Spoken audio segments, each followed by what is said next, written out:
Hello, मैं हूं आपकी होस्ट अलीशा और मैं आपके लिए लेकर आई हूं ये खास प्रोग्राम क्रेडाई कॉन्क्लेव 2015, जिसमें हम आपको इसके अलग अलग पहलुओं से कराएंगे रूबरू और साथ ही साथ आपको बताएंगे कि वो कौन सी अहम जानकारियां हैं जो हमें मिली क्रेडाई कॉन्क्लेव 2015 के जरिए, जिसका मेन मिशन था क्लीन इंडिया, स्ट्रॉन्ग इंडिया और स्किल इंडिया। और साथ ही साथ हम आपको देंगे इसकी पूरी डिटेल्स इस खास प्रोग्राम क्रेडाई कॉन्क्लेव 2015 में। Confederation of real estate developers association of India यानी क्रेडाई संगठन है भारत के प्राइवेट रियल एस्टेट डेवलपर्स के लिए, जो 11,000 से ज्यादा डेवलपर्स को रिप्रेजेंट करता है।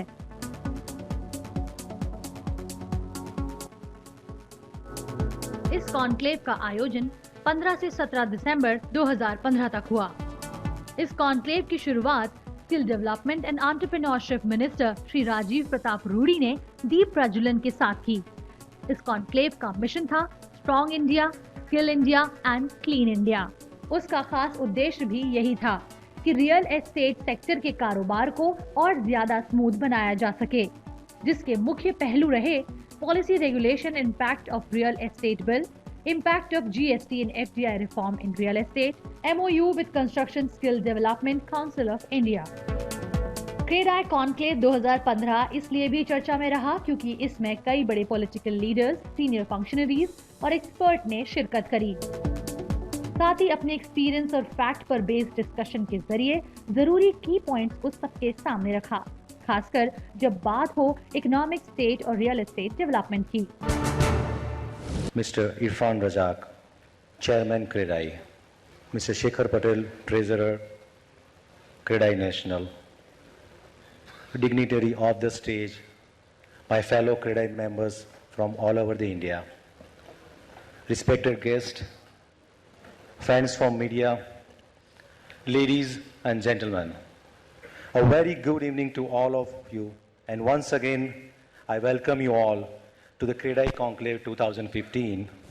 Dattaya ji, Rudy ji, Puneet on behalf of Rana, Sanjay, Irfan, Jakshay, Dharmesh, Baman, friends in the audience. I must also compliment Rana because Rana actually as president of ASSOCHAM has done tremendous work not only for real estate but for the entire industry, so to speak. Time and again he's given representations to government and I must really compliment his efforts. Dattaya ji, Rudy ji, I wanted to bring to your notice, these efforts that we are doing on CSR and skilling, solid waste management, education, we are actually doing this, sir. It's not just to make news, it's not just to earn brownie points. We've been doing CSR for many, many years, but we haven't been talking about it. Because, a lot of our members felt, there's no need, I want to do it quietly, just let's be dignified about it. But we felt that this year, the time has come to change perception about our people and our industry. एक vision है और vision के साथ काम करने का मन है। ये एक दूरअंदेशी और एक काम करने का मन, ये दो साथ मिल गए, क्या होएगा? जय जयकार होगी। जो भी होएगा कि देश की उन्नति होगी, लोगों का फायदा होगा। आप लोग जो भी इस ऑडिटोरियम में हैं, आप पैसों के लिए नहीं काम कर रहे, आप किसके लिए काम कर रहे? एक क्रिएशन करना, कोई एक आपको एक सेटिस्फैक्शन मिले। पैसा तो सबके पास है, हम सब ब्लेस्ड हैं, हम सब आगे बढ़ चुके हैं, और ये जो एक रिकग्निशन मिले, एक जो रिस्पेक्ट मिले गवर्नमेंट से और साथ मिलने का काम करने का एक पार्टनरशिप होए, it's a very big thing. CREDAI conclave 2015 इसलिए भी रहा खास क्योंकि ये एक नेशनल प्रीमियर इवेंट के तौर पे सामने आया। इसमें बड़े बड़े लीडर्स ने पार्टिसिपेट किया और साथ ही साथ स्किल फंक्शनरीज ने भी पार्टिसिपेट किया। उन्होंने कुछ बहुत अहम बातों पे बात की, जिसका मेन मिशन था डेवलपमेंट को बढ़ावा देना और एक पॉजिटिव इन्वायरमेंट क्रिएट करना, और साथ ही साथ और भी बहुत ही अहम बातों पे इस बार डिस्कस हुआ क्रेडाई कॉन्क्लेव में। इंडस्ट्री के काम करने के तरीके को क्रेडाई मजबूत, व्यवस्थित और प्रगतिशील बनाए हुए है, इसीलिए इसकी भूमिका बेहद जरूरी हो जाती है। The very purpose which I am here is that I look after the Ministry of Skills. And just few backgrounder which possibly will हमारी आपसे क्या पार्टनरशिप है, क्रेडाई आपकी संस्था कितना काम कर रही है. I had seen when I had gone to Pune when Kushal was being run and I intensive मेरा interaction हुआ उन लोगों के साथ. And I'm aware that you are doing a great job, which is in fact very commendable. And because there is a huge spectrum of things, but why skilling? But one big thing which the Prime Minister has done, और इस देश में अगर पहली बार किसी ने सोचा कि औपचारिक ढंग से हम इस देश में स्किलिंग की बात करेंगे, तो first time in 69 years, the Prime Minister, Mr. Narendra Modi, decided to create a separate ministry of skill development, and this credit has to be given because he has a vision that this particular ministry was created.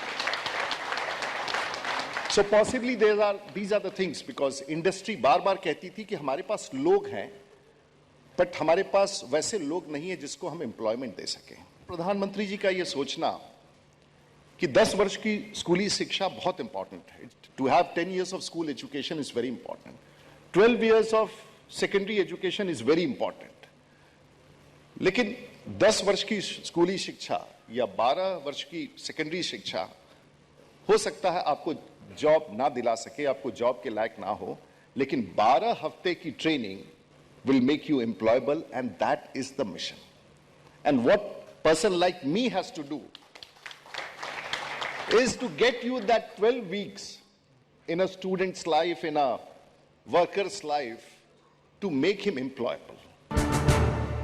CREDAI conclave 2015 इसलिए भी रहा खास क्योंकि इसमें किया participate बहुत बड़ी बड़ी पर्सनालिटीज में. अब यहाँ पे ये जानना भी बहुत जरूरी है कि इस बार के कॉन्क्लेव में उत्तर प्रदेश की रही क्या भूमिका, हम आपको जरूर बताएंगे. मगर इस छोटे से ब्रेक के बाद कहीं जाइएगा नहीं, देखते रहिए ये खास पेशकश क्रेडाई कॉन्क्लेव 2015.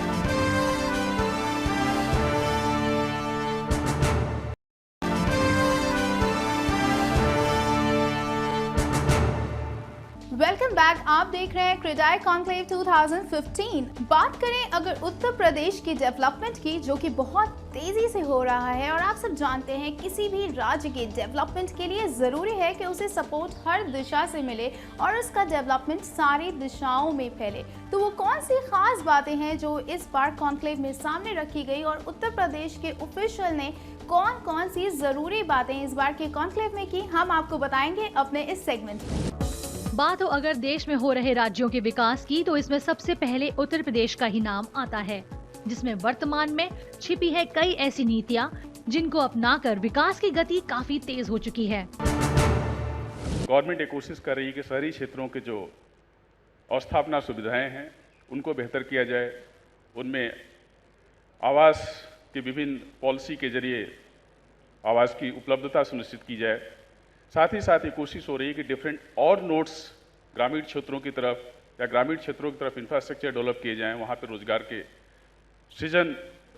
सृजन के अवसर उस क्षेत्र में उपलब्ध कराए जाएं. तो सरकार ग्रामीण क्षेत्र एज वेल एज अर्बन क्षेत्र दोनों क्षेत्रों के इंफ्रास्ट्रक्चर को इम्प्रूव करने का प्रयास कर रही है और कोशिश हो रही है कि ग्रामीण क्षेत्रों में भी नगरीय सुविधाएं उपलब्ध हों, जिससे कि उनका पलायन रुक सके और जो नगरीय हमारी आबादी है उनको हम बेहतर सुविधाएं उपलब्ध कराएं. और इस कोशिश में जो है सरकार प्रयासरत है. बहुत कम समय है हम लोगों के पास, क्योंकि आगे भी आपके फंक्शंस हैं, जो है ये आवश्यक है जो है कि हम प्रदेश में जो हाउसिंग्स का सेक्टर है जो है उसको डेवलप करने के लिए कम से कम समय में, जैसे अभी बात हो रही थी, हम उनको सैंक्शन जारी करें, हम अपनी ऐसी नीतियां बनाएं जिससे प्राइवेट डेवलपर्स आएँ. उत्तर प्रदेश एक ऐसा स्टेट है जिसमें सरकार ने प्राइवेट इन्वेस्टमेंट इस सेक्टर्स में करने के लिए कई पॉलिसियां घोषित की. हमारी हाईटेक टाउनशिप पॉलिसीज़ हैं, बृहद स्तर पे इस पर काम हो रहा है.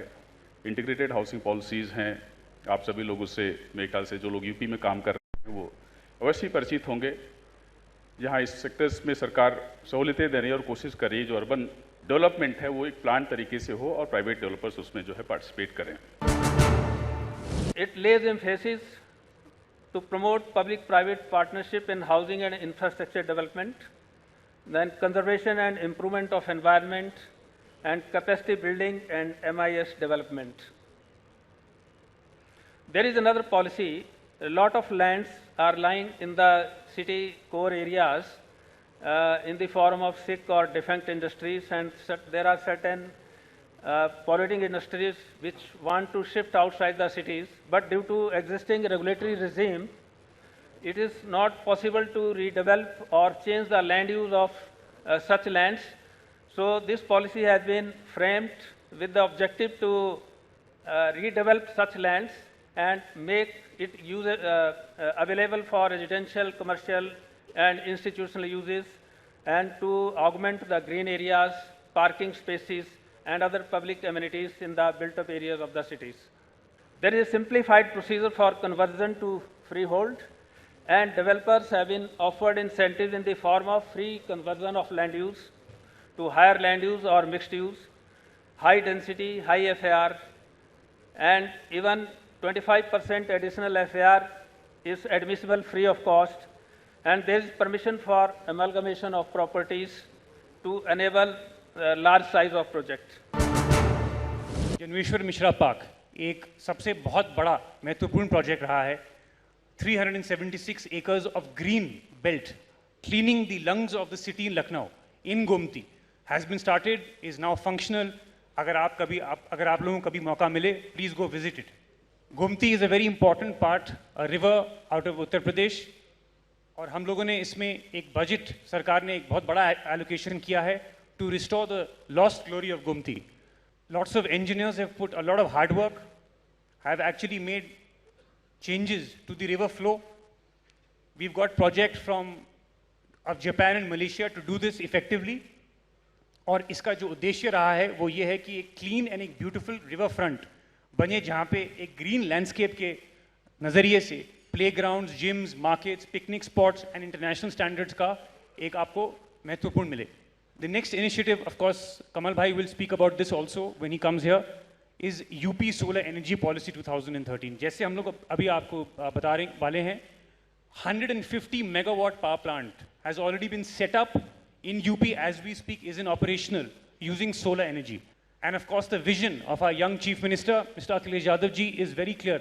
22 घंटे power supply in urban areas और 16 घंटे power supply in rural areas by 2016 and 17. The next big dream project of our Chief Minister, Mr. Akhilesh Yadav ji, has been the Lucknow Metro project. Has been discussed across various forums, but just to give you an insight, it should be operational by December 2016, the fastest, most effective implementation. Again, and should be set up by December 2016. You can drive your cars on that expressway, on the metro project. You can start using the metro project by 2016 December. Next is the next big project, which is Yamuna Expressway, which is the Agra-Lucknow Expressway. 6-lane expandable to 8-lane. The 6-lane Agra inner ring road, I must inform you, is connected to Yamuna Expressway and has access to the Grand Taj Mahal too. The additional benefits that the Chief Minister has thought of delivering is basically building business complexes, mandis, townships to be built across 5 locations at the expressways. Another initiative which has happened is between Lucknow to Balia, 382 kilometers का expressway बनने जा रहा है, जो जून 2016 में उसका काम शुरू हो जाएगा. इस कॉन्क्लेव की सबसे इम्पोर्टेंट और अहम हाईलाइट रहा वो लेटर जो माननीय मुख्यमंत्री श्री अखिलेश यादव जी ने माननीय प्रधानमंत्री श्री नरेंद्र मोदी जी को लिखा था, जिसमें उन्होंने उत्तर प्रदेश की वो सभी ज़रूरतें बताई थी, फिर चाहे वो जुड़ी हो यहाँ के डेवलपमेंट से, टूरिज्म से या फिर इंफ्रास्ट्रक्चर से. अभी सीएम साहब को हमने बोला, सर वो जेवर में एयरपोर्ट सब सुनना चाह रहे हैं आपके मुंह से कि बन रहा है कि नहीं बन रहा. सीएम साहब ने बोला, आप मेरी तरफ से कह दीजिए, मैं और मेरी सरकार जेवर में एयरपोर्ट बनने के लिए पूरे तैयार हैं, सपोर्ट करेंगे. और साथ में अभी चिट्ठी भी सर मेल कर दी उन्होंने. अब इसी के साथ वक्त हो गया है एक छोटे से ब्रेक का, मगर कहीं जाइएगा नहीं क्योंकि हम इस खास प्रोग्राम में आपको और बहुत सारी इंफॉर्मेशन देंगे क्रेडाई कॉन्क्लेव 2015 के बारे में। तो देखते रहिए ये खास प्रोग्राम।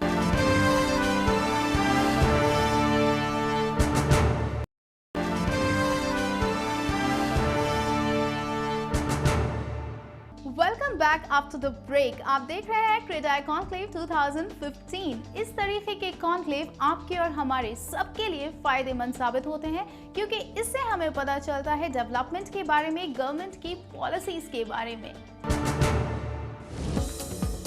क्रेडाई अपने सक्षम लीडरशिप और स्ट्रैटेजीज के जरिए फ्यूचर अपॉर्चुनिटीज को भरपूर प्रयोग में लाना जानता है। साथ ही क्रेडाई की सेंट्रल और स्टेट गवर्नमेंट के साथ की भागीदारी एक नए आयाम तक विकास को पहुंचाने में अग्रसर है। आज देश के कोने कोने से, देश के पूरे देश से यहाँ पर बहुत सारे डेवलपर यहाँ पर हमारे बीच में मौजूद हैं। इस सम्मेलन के जरिए हम लोग चाहते हैं कि आप लोग उत्तर प्रदेश के अंदर आएँ। और किस लिए आएँ? कोई भी सरकार के सामने एक विज़न होता है, सरकार के सामने एक रास्ता होता है कि आप लोगों को हम लोग क्यों उत्तर प्रदेश बुलाना चाहते हैं। हमारे ऊर्जावान युवा मुख्यमंत्री माननीय अखिलेश यादव जी ने जो काम किया है, मैं दावे के साथ कह सकता हूं कि इस क्षेत्र के अंदर, या सड़कों का क्षेत्र हो, स्वास्थ्य का क्षेत्र हो, शिक्षा का क्षेत्र हो या कानून व्यवस्था का क्षेत्र हो, जिसकी वजह से लोग किसी भी प्रदेश के अंदर इन्वेस्टमेंट करने के लिए, निवेश करने के लिए आना चाहते हैं, उन सारे काम चीज़ों के ऊपर मुख्यमंत्री जी ने बहुत बड़ी कड़ी मेहनत के साथ काम कर आप लोगों के लिए एक ऐसी जगह उत्तर प्रदेश को बनाया है जहां पर आप आकर निश्चित तौर पर, बहुत सारे लोग यहां पर उत्तर प्रदेश में बैठे हैं। अगर आज उत्तर प्रदेश के बहुत सारे लोग बैठे हैं, अगर उत्तर प्रदेश आज विकास की ऊंचाइयों पर है तो निश्चित तौर पर आप लोगों का भी उसमें बहुत बड़ा योगदान है, इसे कोई नकार नहीं सकता। और मैं इसलिए आपसे कहना चाहता हूं कि जो उत्तर प्रदेश बढ़ रहा है, जो उत्तर प्रदेश आगे संवर रहा है, उसके संवारने में, उसको बढ़ाने में हम लोग चाहते हैं कि आप लोग बड़ी तादाद में आएँ। मैं आपसे बताना चाहता हूं कि इसलिए हम लोग आपको चाहते हैं कि हमारे मुख्यमंत्री जी ने आज सबसे ज़्यादा ज़रूरत, अगर कहीं पर किसी प्रदेश को ज़रूरत या किसी भी आम आदमी को, उत्तर प्रदेश इतना बड़ा प्रदेश है कि आगे अगर लोगों को सबसे ज़्यादा ज़रूरत है तो वो बिजली, पानी, स्वास्थ्य की है। आज बिजली के ऊपर जो मुख्यमंत्री जी ने काम किया है वो पिछले 60-65 सालों में उत्तर प्रदेश के अंदर नहीं हुआ। दूसरा, जो मुख्यमंत्री जी का ड्रीम प्रोजेक्ट है, लखनऊ के अंदर इतनी जल्दी, पूरे देश के अंदर किसी भी सूबे के अंदर इतनी जल्दी मेट्रो का काम नहीं हुआ और हम 2016 के अंदर लखनऊ के अंदर मेट्रो चालू करने जा रहे हैं। और जहां तक डेवलपमेंट के लिए जरूरत, किसी भी मूलभूत ढांचे की जरूरत होती है, इतना बड़ा एक्सप्रेसवे, आगरा लखनऊ एक्सप्रेसवे बनाने का काम हमारी सरकार करने जा रही है, तो निश्चित तौर पर ये उत्तर प्रदेश के विकास के अंदर मील का पत्थर साबित होगा। जहां तक स्वास्थ्य सुविधाओं का मामला है, मैं आपको, इतना बड़ा डेवलपमेंट माननीय मुख्यमंत्री जी ने और हमारी सरकार ने इस क्षेत्र के अंदर किया। आज बहुत सारे ऐसे लोग थे जिन लोगों को इलाज की सुविधा नहीं मिल पाती थी, बहुत सारे ऐसे हम लोग रोड पर जाते थे और कभी बहुत सारे गांवों के अंदर कहीं पर कोई दुर्घटना हो जाती थी या कोई घटना हो जाती थी तो बहुत सारे लोगों को रात में ज़रूरत पड़ती थी कि अपने मरीज को अस्पताल कैसे ले जाएं। मरीज को अपने उस मुकाम पर एक्सीडेंट होने के बाद वो अस्पताल में कैसे पहुंचे जिससे उसकी जान बच सके। हमारी सरकार ने 108 एम्बुलेंस चलाकर, कोई किसी जगह से अगर 10 एम्बुलेंस के लिए 108 के कॉल करता है तो 10 मिनट के अंदर एम्बुलेंस उस मरीज को ले जाकर अस्पताल के अंदर भर्ती कर देती है। ये सुविधाएं इन क्षेत्र के अंदर हमारी सरकार ने काम किया। जहां तक एजुकेशन का मामला है, एजुकेशन के अंदर हमारी सरकार ने लाइब्रेरी के अंदर एम्स के डिक्लेरेशन होने के बाद तुरंत बाद हम लोगों ने वहां पर जमीन उपलब्ध करा दी और लखनऊ के अंदर IIT के लिए हम लोगों ने पूरा सहयोग कर उसको बनाने में, उसको कराने में हम लोगों ने आगे बढ़ाने के अंदर हम लोगों ने वहां पर काम किया है। बहुत सारी ऐसी चीजें आज पूरे उत्तर प्रदेश के अंदर बहुत सारे लोग NCR के अंदर आकर काम किया, जिन्होंने नोएडा, गाजियाबाद, आगरा, लखनऊ, इन जिलों को अंदर बढ़ाने का काम किया। हमारी सरकार ने हर जिले के अंदर 4 लेन बनाकर उस जिले के मुख्यालय को जोड़ने का काम किया और बहुत सारे ऐसे जिले उत्तर प्रदेश के अंदर हैं जहां बहुत ज्यादा स्कोप डेवलपर के लिए उत्तर प्रदेश के अंदर है, चाहे वो मुरादाबाद हो, बरेली हो, आगरा हो, कानपुर हो, आप बहुत सारे, लखनऊ हो, ये सारे जिले ऐसे हैं जहां पर हम लोगों ने इन सारी चीज़ों के लिए किया है। और जहां आपसे सिर्फ मैं इतना कहना चाहता हूं, अपने सरकार की तरफ से और माननीय मुख्यमंत्री जी के, हम लोग चाहते हैं कि इस मुख्यमंत्री जी के काम के अंदर उत्तर प्रदेश को विकसित और विकास बनाने के अंदर आप लोगों का भी सहयोग हो। क्रेडाई का CSR award real estate sector के सामाजिक कार्यों के लिए प्रतिबद्धता का सम्मान करता है। साथ ही ये अवार्ड उन कंपनीज के प्रयासों को भी सराहता है जो CSR से स्ट्रेटेजिक और सिस्टमैटिक ढंग से जुड़े हैं और इसे अपनी फिलॉसफी से जोड़कर चलते हैं। क्रेडाई CSR अवार्ड शामिल करता है एनवायरमेंटल इम्पैक्ट, हेल्थ और medical care, social infrastructure, skill training and development, education, women empowerment, child welfare, sports promotion, development, empowerment of disadvantaged group, public awareness campaigns, clean India, Swachh Bharat and disaster management. यानी CREDAI CSR award में ये सारी categories शामिल करने का मकसद है उनके सामाजिक सरोकार को सबके सामने लाना। CSR अवार्ड 2015 में 53 एप्लीकेशंस रिसीव हुई, जिसमें से 11 कंपनीज को अवार्ड से सम्मानित किया गया और 4 को लेटर ऑफ अप्रिसिएशन से सम्मानित किया गया। और मकसद यही था कि इन सारी कैटेगरीज में से हम उन बेस्ट लोगों को शामिल करें और अवार्ड दें जो कि अपनी ड्यूटीज को पूरी तरह फुलफिल करते हैं। तो देखा आपने कि कॉन्क्लेव कितना इंफॉर्मेटिव रहा आपके और हमारे लिए, ऑफिशियल्स का क्या कहना था और साथ ही साथ इस कॉन्क्लेव में उत्तर प्रदेश का रहा क्या रोल। अब इसी के साथ वक्त हो गया है आज के इस खास प्रोग्राम क्रेडाई कॉन्क्लेव को यहीं पे वाइंड अप करने का। So take care, bye bye.